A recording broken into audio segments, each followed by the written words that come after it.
لو معاك باريزة القلعة سنة 1991 فدي سعرها يا جماعة عامل 15,000 جنيه. أيوه زي ما سمعت كده، لو معاك 10 قروش على وجهها رسمة القلعة سنة 1991 فدي سعرها عامل 15,000 جنيه. بس يا جماعة شرط العملة لازم يكون تاريخها 1991 مش أي تاريخ تاني.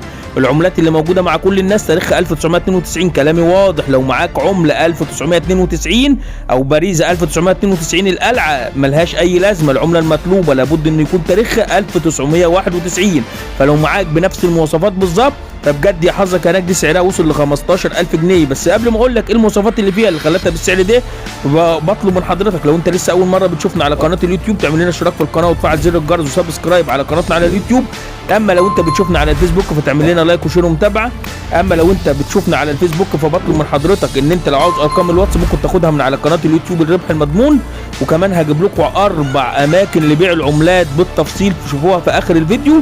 ونخش دلوقتي يا جماعه نتعرف على باريزة القلعه او 10 قروش معدن القلعه سنه 1991 النادره الشهيره اللي وصل سعرها ل 15,000 جنيه. فلو معاك يا حظك هناك. ونخش دلوقتي جوه الفيديو.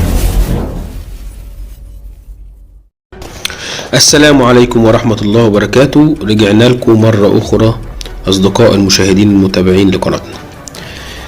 العملة ديت فعلا يا جماعة سعرها عامل 15,000 جنيه. العملة دي سعرها عامل 15,000 جنيه وهي 10 قروش القلعة 1991. العملة ديت ايه اللي مخلي سعرها غالي كده؟ لأنها نادرة جدا ومش موجودة، وتم إصدار منها قطع بسيطة جدا بسبب غلط في الصك بتاعها. وزن العملة دي 4.9 جرام، يعني حوالي 5 جرام، والقطر بتاعها 23 ملي، ومصنوعة من البرونز والألمونيوم. تم إصدار عدد قليل جدا جدا جدا من العملة دي، ودي اللي مخلي سعرها نادر وغالي جدا جدا جدا. فهي لو معاك فهي هناك. وهي كانت عبارة عن تجربة وما تمش إصدارها. ايه اللي خلاها ما تمش اصدارها؟ بسبب طلب اللجنه المختصه باجراء تعديلات على العمله وعلى التصميم، وعملوا تصميم اخر. سعر العمله ديت لو هي متدمره بالنسبه لك وفيها تآكل وفيها خبطات وفيها خدوش ونقرات فدي سعرها مش هيقل عن 1500 جنيه. ده لو هي متدمره سعرها مش هيقل عن 1500 جنيه، وبتوصل فعلا ل 15,000 جنيه في حاله الانصر. والاسعار بتتفاوت بقى من 1500 ل 15,000 جنيه على حسب حالتها. ولو هي بحالة الانصر هتبيعها ب 15,000 جنيه. طب ابيع العملة ديت فين لو هي موجودة معايا؟ العملة دي هتبيعها في 4 اماكن. اول مكان هقول لك عليه تبيع العملة من خلال انا، ممكن تبعت لي على الواتس وتصور لي العملة، ولو هي موجودة فعلا هنبدأ نعينها واحدد لك سعرها وبتواصل معاك وباخدها منك وبديك سعرها. طب تبيعها فين تاني؟ هتبيعها في 4 اماكن تانيين.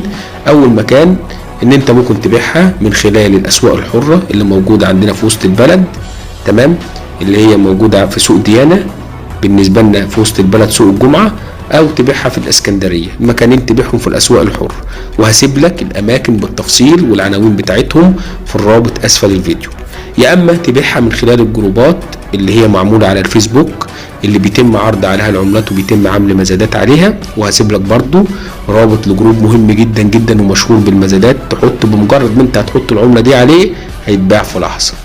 دي تاني مكان. يا اما تبيعها على اوليكس، تعرض العملة برضو على اوليكس وهتلاقي هواة العملات اللي هي القديمة والنادرة دي موجودين وهياخدوها منك بسرعة.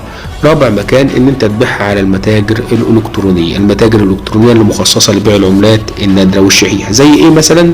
زي موقع يسمى موقع ايباي، بيبيع كل العملات، حتى بتبيع عليه العملات التذكارية باسعار كويسة جدا للدول الاوروبية للناس اللي هي الاجانب بره. كذلك بتبيعها في متاجر الكترونية زي جوميا وزي علي اكسبريس، العديد من المتاجر الالكترونية. دي الاماكن اللي بتقدر تبيع فيها العملة. انا كده يا جماعة خلصت. لو عجبك الفيديو بطلب منك حاجة واحدة بس، ان انت تشترك في القناة عندنا على اليوتيوب وتفعل زر الجرس والاشعارات وتعمل سبسكرايب عشان يوصل لك كل جديد بالنسبة ما يخص العملات القديمة والنادرة واماكن بيعها واسعارها، هقول لكم عليها بالتفصيل لو انت بتشوفنا على اليوتيوب. اما لو انت بتشوفنا على الفيسبوك فتعمل لنا لايك وشير ومتابعة عشان يوصل لك كل جديد. اما لو انت بتشوفنا على التيك توك فتعمل لنا اعجاب بالقناة بتاعتنا على التيك توك وتعمل لنا لايك وتخش من خلال قناتنا على التيك توك توك، على قناتنا على اليوتيوب، وتعمل لنا اشتراك في القناة وتفعل زر الجرس عشان يوصلك كل جديد. والسلام عليكم ورحمة الله وبركاته.